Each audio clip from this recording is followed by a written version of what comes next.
wanna ride. Justin Bieber কি বাবা হচ্ছেন? এর পূর্বেও একাধিকবার বাবা হওয়ার গুঞ্জন শোনা গেলেও পরবর্তীতে সেগুলো হাওয়ায় মিলিয়ে যায়।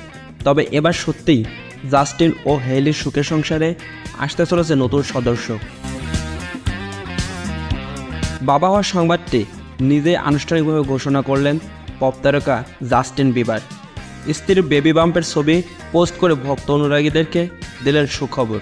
তাদের নিশ্চিত করে বলা যায়, এবার আর গুঞ্জন নয়, বাবা হতে চলেছেন কানাডিয়ান বিশ্ববিখ্যাত পপ তারকা জাস্টিন বিবার। হেইলি বিবারের মা হওয়ার গুঞ্জন এবার সত্যি হতে চলেছে। শুধু তাই নয়, বাবা হওয়ার খুশিতে খ্রিস্টান সংস্কৃতি মতে ফাদারের সামনে আবারও বিয়ে করলেন জাস্টিন ও হেইলি দম্পতি।